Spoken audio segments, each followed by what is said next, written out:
Hello everyone. Today we will discuss about cell. What is cell? The smallest function unit of our body is the cell. Cell is the smallest fundamental structural and functional unit of life. जो हमारी body है वो किससे बनी है? Cell से बनी है और उसका सबसे स्मॉलेस्ट स्ट्रक्चरल फंक्शनल यूनिट क्या है? सेल है। तो सेल से ही हमारी पूरी बॉडी बनी हुई होती है। ओके सो सेल को फर्स्ट टाइम किसने डिस्कवर किया था? It was Robert Hooke who first coined the term cell in 1665। जो सेल है उसको फर्स्ट टाइम रॉबर्ट हुक ने डिस्कवर किया था इन 1665 में। तो रॉबर्ट हुक क्या कर रहे थे उस टाइम? वो बॉटले कॉक पे स्टडी कर रहे थे। बॉटले कॉक क्या होता है? जो ब्रॉथ होती है ट्री की, उससे कॉक बनती है। तो ब्रॉथ ट्री होता है, ब्रॉथ टी या ब्रॉथ कोक पर वो रॉबर्ट को स्टडी कर रहे थे 1665 में। एंड ये अपना खुद का कंपाउंड माइक्रोस्कोप यूज कर रहे थे उसको स्टडी करने के लिए। किसको स्टडी करने के लिए? ब्रॉथ कॉक के लिए। ओके एंड उस टाइम रॉबर्ट कॉच ने क्या ऑब्जर्व किया कि जो कुछ स्मॉल स्ट्रक्चर देखे उन्होंने, वो कैसे थे? स्मॉल स्ट्रक्चर रोम की जैसे दिखाई दे रहे थे, जैसे बहुत स्मॉल रोम होते हैं, स्मॉल स्ट्रक्चर दिखाई दे रहा होता है। एंड रॉबर्ट हुक ने उस स्मॉल स्ट्रक्चर या स्मॉल रोम्स को किसका नाम दिया? सेल्स का नाम दिया। लेकिन उनका जो कंपाउंड माइक्रोस्कोप था उसकी जो मैग्निफिकेशन थी वो क्या थी? बहुत कम थी। उसकी वजह से डिटेल नहीं दे पा रहे थे उस स्ट्रक्चर में, इसीलिए उन्होंने सेल को नॉन लिविंग बोल दिया था। क्योंकि उनका कोई डिटेल स्ट्रक्चर या कोई डिटेल मूवमेंट या उस सेल में उनको नज़र नहीं आ, मतलब उनको शो नहीं हुआ था, ऑब्जर्व नहीं हुआ था उनको, इसलिए रॉबर्ट हुक ने सेल को नॉन लिविंग सेल बोल दिया था। एंड देन फर्दर इस पर स्टडी हुई लिविन हुक ने, उन्होंने इस पर स्टडी की एंड उनका जो कंपाउंड माइक्रोस्कोप था उसकी मैग्निफिकेशन क्या थी? बहुत हाई थी, जिसकी वजह से वो डिटेल देख सकते थे उनके खुद के माइक्रोस्कोप में। ओके सो उन्होंने क्या देखा कि ये सेल है, सेल के मूवमेंट कर रहे थे, इसमें मोबिलिटी है, इसीलिए लिविन हुक ने सेल को क्या बोल दिया? लिविंग सेल्स बोल दिया। एंड रॉबर्ट हुक ने क्या बोला था कि जो सेल है वो नॉन लिविंग है। एंड लिविन हुक ने क्या आइडेंटिफाई किया? जो सेल है वो लिविंग है। ओके सो सेल क्या होते हैं? लिविंग स्ट्रक्चर होते हैं। नाउ अब हम देखेंगे सेल की definition. Definition of the cell. Cell is the smallest. Cell is the structural and functional working unit of life and also been described as building blocks and fundamental unit of an organism. Cell is the smallest. इतना smallest है कि हम इसको naked eye से नहीं देख सकते हैं। इनको ऑब्जर्व करने के लिए, इनको विजिबल करने के लिए हमको माइक्रोस्कोप की हेल्प की ज़रूरत होती है। स्ट्रक्चर जो हमारी बॉडी स्ट्रक्चर वो बनाते हैं, सेल्स एंड फंक्शनल भी परफॉर्म करते हैं। यूनिट ऑफ बॉडी, सो कोई भी अगर वो हमारी बॉडी हो या प्लांट बॉडी हो, कोई भी हो, वो क्या होते हैं? Living organism. किससे बने हैं? सेल से बने हुए होते हैं। That is called cell. Okay और सेल क्या है? उसका smallest structural and functional unit है सेल्स का। नाउ बॉडी कंटेन सेवरल, हमारे बॉडी में बहुत सारे सेल्स होते हैं, बिलियन सेल्स होते हैं with different size and different shape and different functions होते हैं सेल्स के। फॉर एग्जांपल जो हमारा फीमेल एग है वो मीन्स वो ओवम है ना, ओवम सबसे लार्जेस्ट सेल है हमारी बॉडी का। एंड जो मेल सेल है वो स्पर्म क्या होता है? वो सबसे स्मॉलेस्ट सेल होता है हमारी बॉडी का। So there are different types of shape of the cell. Then shape, इनका शेप वो है, मतलब डिफरेंट टाइप के शेप भी होते हैं, डिफरेंट टाइप के साइज एंड डिफरेंट टाइप के फंक्शंस होते हैं सेल के। फॉर एग्जाम्पल लाइक जो न्यूरॉन सेल्स है वो सबसे लॉन्गेस्ट सेल है, एंड जो नर्व सेल है वो मसल सेल है, जो उसकी जो शेप है वो कैसी होती है, डिफरेंट होती है। देन जो फंक्शन भी है वो क्या होती है, डिफरेंट होती है। जैसे जो नर्व सेल है, न्यूरॉन सेल है, वो क्या है, क्या वर्क करता है, कम्युनिकेशन का, ओके, कम्युनिकेशन का वर्क करता है। लेकिन जो मसल्स है ना, मसल्स है या कार्डियक सेल है, वो क्या करते हैं, उनका क्या वर्क होता है, कॉन्ट्रैक्शन का वर्क होता है। सो सेल के क्या होते हैं, सेल क्या होते हैं, different size, different shape and different function होते हैं, लेकिन ऑल टुगेदर ये एक सिस्टम बनाते हैं, एक बॉडी बनाते हैं। नाउ इस तरह से होता है सेल। सबसे पहले देखते हैं सेल डेवलप कैसे होता है। ओके, नाउ सेल कैसे डेवलप होता है, फ्यूजन से। और फ्यूजन किसका होता है, एक फीमेल सेल जिसको हम बोलते हैं ओवम, और एक मेल सेल जिसको हम बोलते हैं स्पर्म या स्पर्मेटोजोआ। ओके, सो ओवम क्या होता है, लार्जेस्ट सेल होता है, और स्पर्म क्या होता है, स्मॉलेस्ट सेल होता है। सो जब ये दोनों एक साथ फ्यूज्ड होते हैं तो क्या बनाते हैं, जाइगोट बनाते हैं। ओवम में भी क्या होता है, हिप्लॉइड नंबर्स ऑफ सेल्स होते हैं, यानी 23 क्रोमोसोम्स होते हैं। जब भी ये दोनों फ्यूज्ड होते हैं तो हिप्लॉइड सेल्स से जो फ्यूज्ड होता है, देन क्या बनाता है, इसमें जो स्पर्म होता है, जो स्मॉलेस्ट सेल होता है, उसमें भी 23 क्रोमोसोम प्रेजेंट होते हैं। जब ये दोनों फ्यूज्ड होते हैं, हिप्लॉइड सेल से फ्यूज्ड होते हैं, तो देन क्या बनाता है, ये जाइगोट बनाता है, जो कि डिप्लॉइड सेल्स होता है, जिसमें 46 क्रोमोसोम प्रेजेंट होते हैं, जिसमें जाइगोट में 46 क्रोमोसोम प्रेजेंट होते हैं। जाइगोट क्या है, सेल है। जाइगोट से ही इस सेल से लेके इस सेल में जब ये दोनों फ्यूज्ड होते हैं तो ये हमारी पूरी बॉडी कंप्लीट होती है। जाइगोट देन फर्दर डिवाइड होता है थ्रू माइटोसिस एंड देन हमारी जो पूरी बॉडी होती है वो इस टाइप से डेवलप होती है। जाइगोट फर्दर कैसे होता है, divide through mitosis and then हमारी बॉडी पूरी डेवलप होती है। सो इस तरह से होता है ये सिंगल सेल है। जैसे हमारी बॉडी डेवलप होती है, ये सेल डिवाइड होगी, बहुत सारे सेल्स मिलकर टुगेदर क्या बनाते हैं, टिश्यू बनाते हैं। सो बहुत सारे सेल्स क्या बनाते हैं, टिश्यूज बनाते हैं। ओके, बहुत सारे सेल्स क्या बनाते हैं, टिश्यूज बनाते हैं। जैसे ये सिंगल सेल है, ये सिंगल सेल मिलके ये बहुत सारे टिश्यूज बनाते हैं, बहुत सारे टिश्यूज बनाते हैं। इस तरीके से होता है कैसे सेल डेवलप होता है। ओके, इस तरह से होता है, क्योंकि सेल को हम क्या बोलते हैं, बिल्डिंग ब्लॉक भी कहते हैं।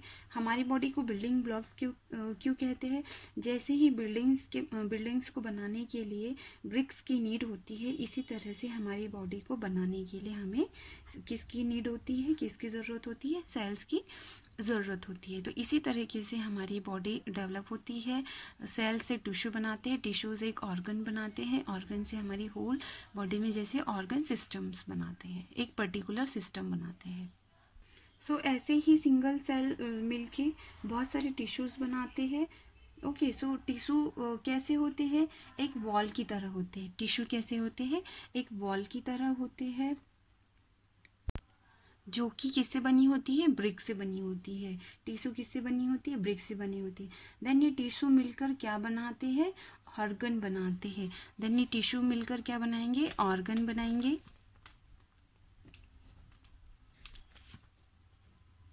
सो बहुत सारे टिश्यू मिलकर ऑर्गन बनाते, for example stomach, intestine, liver. Okay, इस टाइप से बनाते हैं, बहुत सारे टिश्यू मिलके ऑर्गन बनाते हैं। फॉर एग्जांपल अभी मैंने आपको बता दिया, लीवर, इंटेस्टाइन, स्टमक, ये क्या हो जाएंगे, हमारे ऑर्गन्स हो जाएंगे। एंड बहुत सारे ऑर्गन्स मिलके क्या बनाएंगे, बहुत सारे ऑर्गन्स मिलके क्या बनाता है, ऑर्गन सिस्टम बनता है। Organ system for example digestive system क्या होता है, जो कि एक पर्टिकुलर फंक्शन परफॉर्म करता है। जैसे डाइजेस्ट करने का उनका एक वर्क होता है, एक फंक्शन होता है जो पर्टिकुलर परफॉर्म करते हैं डाइजेस्टिव सिस्टम में। ओके, सो इसी तरह से हो गया हमारा सेल क्या है, एक ब्रिक है जिससे बहुत सारे मिलके मतलब ब्रिक्स मिलके बनकर बनाते हैं टिश्यू बनाया है। टिश्यू क्या है, एक ब्रिक वॉल है, और ये टिश्यूज क्या बनाते हैं, ऑर्गन बनाते हैं, एंड ऑर्गन क्या बनाते हैं, एक रूम जैसा, जैसे कि बहुत सारे ब्रिक मिलके क्या बनाया, एक रूम बनाया। इसी तरह से बहुत सारे टिश्यूज मिलके ऑर्गन बनाया, ऑर्गन मिलकर एक ऑर्गन सिस्टम बनाया।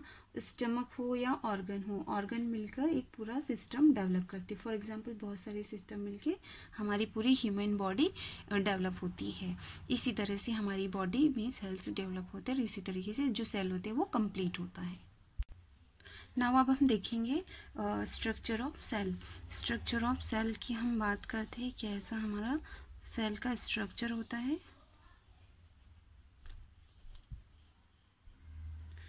सेल में हम देखेंगे एनिमल सेल की बात कर रहे हैं हम, प्लांट सेल की बात नहीं कर रहे हैं, हम नहीं देखेंगे उसमें, क्योंकि प्लांट सेल में स्ट्रक्चर थोड़ा डिफरेंट होता है और सेल मेम्ब्रेन भी थोड़ा डिफरेंट होती है। सो हम एनिमल सेल में देखते हैं क्या क्या प्रेजेंट होता है। एक सेल मेम्ब्रेन प्रेजेंट होती है जिसको हम क्या बोलेंगे, सेल मेम्ब्रेन। सबसे पहले हम देखेंगे सेल में क्या प्रेजेंट होता है। एक सेल मेम्ब्रेन प्रेजेंट होता है जिससे पूरे सेल को इरेथ्राइज किया हुआ है। सो एक animal cell, this is a animal cell, ये हमारी होती है सेल मेम्ब्रेन।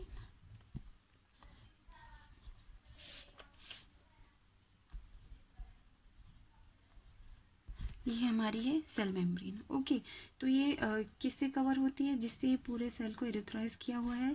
सो एक एनिमल सेल है, this is a animal cell, and ये सबसे आउटर कवरिंग होती है जो कि आउटर मेम्ब्रेन है, इसको बोलते हैं सेल मेम्ब्रेन बोलते हैं, या फिर इसको एनिमल सेल में प्लाज्मा मेम्ब्रेन भी हम कहते हैं, या एनिमल सेल भी बोलते हैं।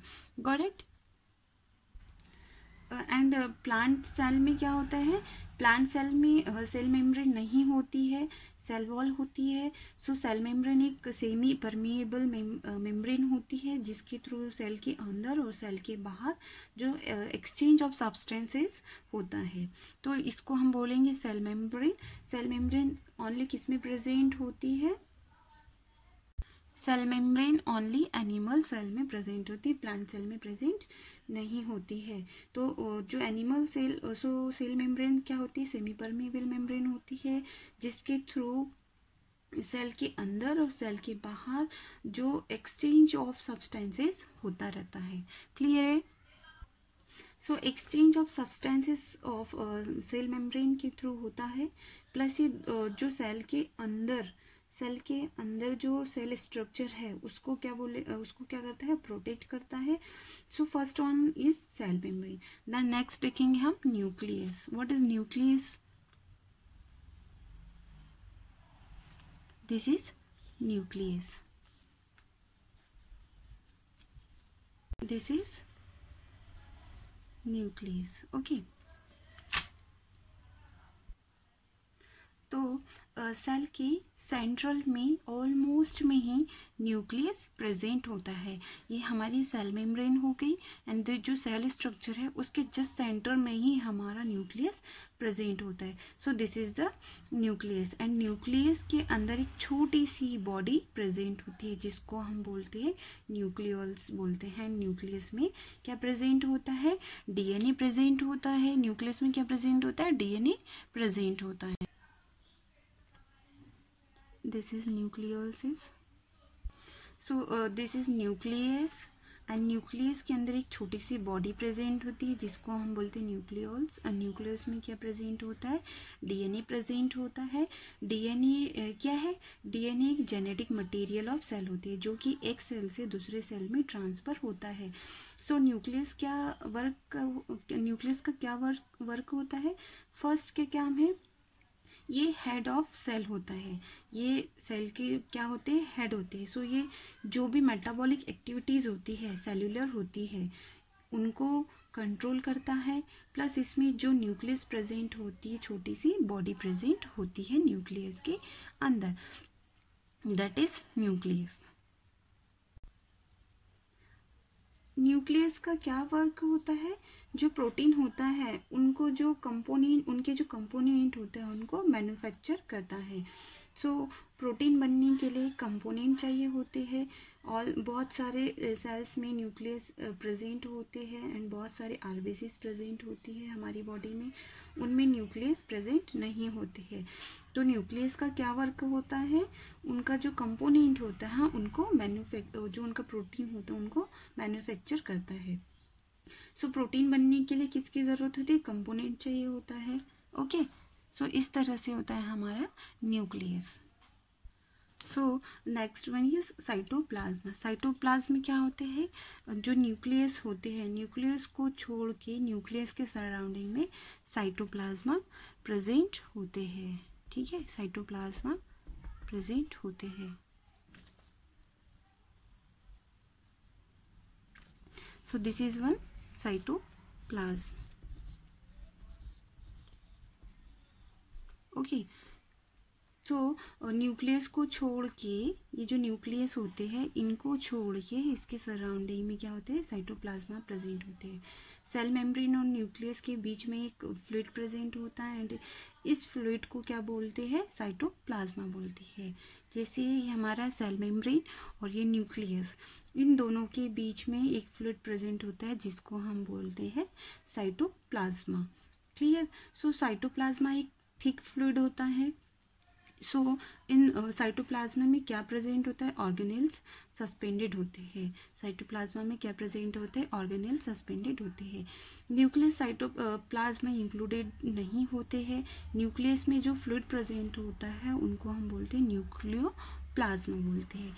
न्यूक्लियस साइटोप्लाज्मा इंक्लूड नहीं होते हैं। न्यूक्लियस में जो फ्लूइड प्रेजेंट होता है उसको हम बोलते हैं न्यूक्लियोप्लाज्म बोलते हैं।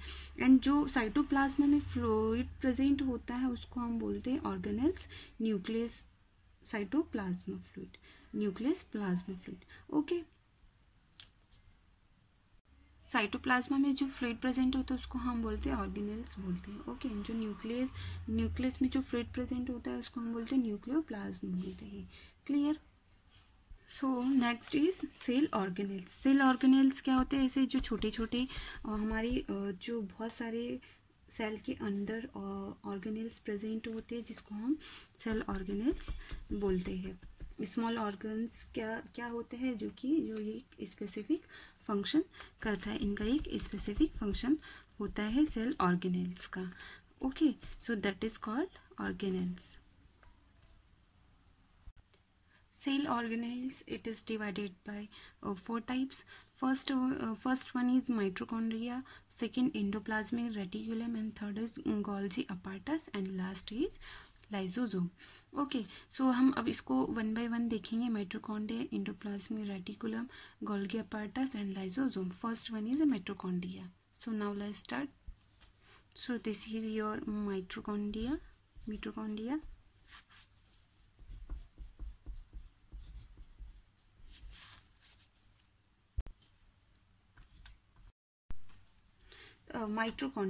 माइटोकॉन्ड्रिया को पावर हाउस कहते हैं, क्योंकि जो भी एनर्जी सेल को चाहिए होती है, मतलब जो मेटाबॉलिक एक्टिविटीज़ परफॉर्म करने के लिए जो एनर्जी चाहिए होती है वो एनर्जी हमको कहाँ से मिलती है? माइटोकॉन्ड्रिया से। सो माइटोकॉन्ड्रिया में क्या प्रेजेंट होता है? एटीपी प्रेजेंट होता है, और एटीपी की जो एनर्जी है वो उसको हम क्या बोलेंगे? माइटोकॉन्ड्रिया एनर्जी क्या करता है? प्रोड्यूस करता है। मिटोकॉन्ड्रिया क्या करता है? एनर्जी प्रोड्यूस करता है। वन थिंग हियर इज कि जितने भी ऑर्गेनेल्स प्रेजेंट होते हैं सेल के अंदर वो एक अपनी मेम्ब्रेन में क्लोज्ड होते हैं। माइटोकॉन्ड्रिया की एक मेम्ब्रेन होती है। सो कुछ भी कोई सिंगल सेल मेम्ब्रेन या ऑर्गेनेल्स डबल मेम्ब्रेन होती है। सो सेल मेम्ब्रेन तो है ही जो पूरे सेल को क्या करते हैं? इंक्लोज कर रही है। ऑर्गेनेल्स एक अपनी खुद की मेम्ब्रेन होती है। ऑर्गेनेल्स क्या होती है? एक अपनी खुद की एक मेम्ब्रेन होती है। So that is called mitochondria. So then next is endoplasmic reticulum. So endoplasmic reticulum कुछ इस तरीके से है।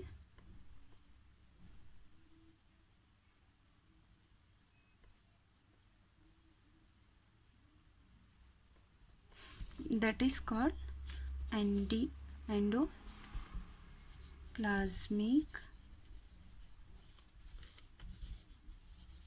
रेटिकुलम। ओके, जो इस तरह से होता है एंडोप्लाज्मिक रेटिकुलम।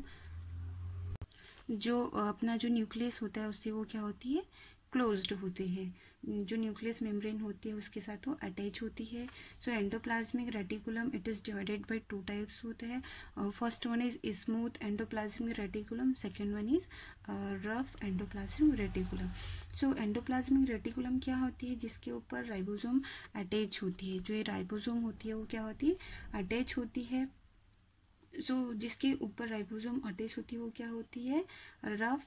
ये जो दिस टाइप, ये इस टाइप का जो राइबोसोम होता है ये प्रेजेंट होती है, इसको हम बोलेंगे रफ एंडोप्लाज्मिक रेटिकुलम। एंड जिसके ऊपर जो राइबोसोम होते हैं वो प्रेजेंट नहीं होते हैं उनको हम बोलते हैं smooth endoplasmic reticulum.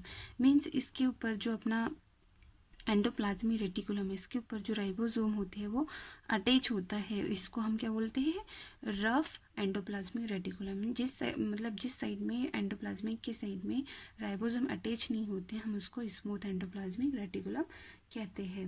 Ribosome protein को प्रोड्यूस करता है। सो ये प्रोटीन फैक्ट्री होता है। राइबोसोम क्या करता है, राइबोसोम प्रोटीन को प्रोड्यूस करता है। सो इसको हम प्रोटीन फैक्ट्री बोलते हैं। सो ये एंडोप्लाज्मिक रेटिकुलम का क्या वर्क होता है, का क्या काम होता है, प्रोटीन को ट्रांसपोर्ट करना। जो ये एंडोप्लाज्मिक रेटिकुलम है इसका क्या वर्क होता है, क्या फंक्शन होता है, प्रोटीन को ट्रांसपोर्ट करवाना, प्रोटीन को ट्रांसपोर्ट करवाना। ये जो एंडोप्लाज्मिक है इस टाइप में जो प्रोटीन होती है ये क्या कर रहे हैं, ट्रांसफर कर रहे हैं, किससे, एंडोप्लाज्मिक से राइबोसोम, राइबोसोम से nucleus, that is called endoplasmic reticulum. Then next one is Golgi apparatus. Golgi apparatus किस टाइप से होता है, this one, this is Golgi apparatus.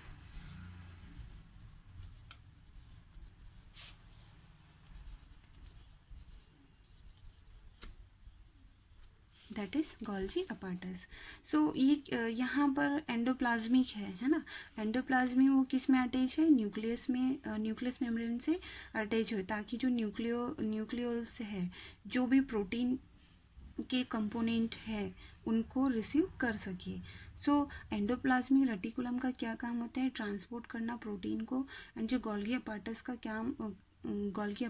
क्या काम होता है, ये जो ट्रांसपोर्ट हो रहे प्रोटीन इनको रिसीव करना। मीन्स जो भी प्रोटीन क्या हो रहे, ट्रांसपोर्ट हो रहे हैं, उनको कौन रिसीव करेगा, गोल्गी अपार्टस मतलब क्या करेगा, रिसीव करता है गोल्गी अपार्टस। एंडोप्लाज्मिक रेटिकुलम से प्रोटीन ट्रांसपोर्ट होता है और प्रोड्यूस हो रहा है, गोल्गी अपार्टस को प्रोटीन को रिसीव करने का काम करता है। देन यहाँ पर वो प्रोटीन की पैकिंग करेगा। मीन्स क्या करेगा, जो भी यहाँ से प्रोटीन उनको मिले हैं तो उन्होंने रिसीव किया, देन यहाँ पर वो क्या करेंगे, प्रोटीन को पैक करेगा और उनको मॉडिफाई करता है। मतलब जब रिसीव किया, रिसीव करने के बाद वो पैक करना स्टार्ट करते हैं, देन वो क्या करेंगे, मॉडिफाई करेगा। तो मॉडिफाई करके उनको पैक करेंगे और जहाँ पर सेल में नीड है उसमें प्रोटीन, मतलब प्रोटीन की जहाँ पर उनको नीड है वहाँ पर वो क्या करते हैं, प्रोटीन को पहुँचाता है गोल्गी अपार्टस। इसीलिए इसको पोस्ट ऑफिस भी कहते हैं, गोल्गी अपार्टस को, सेल को। ठीक है, वन मोर रिवीजन। देन यहाँ पर क्या होता है, प्रोटीन को वो पैक करता है। यहाँ से जो प्रोटीन उनको मिलता है वो प्रोटीन को पैक करेगा और उसको मॉडिफाई करेगा, मॉडिफाई करके उनको पैक करेगा और जहाँ पर सेल में नीड है प्रोटीन की वहाँ पर वो उस प्रोटीन को पहुँचाता है गोल्गी अपार्टस। इसलिए इसको पोस्ट ऑफिस भी कहते हैं, सेल का पोस्ट ऑफिस किसको कहेंगे, गोल्गी अपार्टस को। Okay, that is called Golgi apparatus. So next one is lysosome. This is lysosome.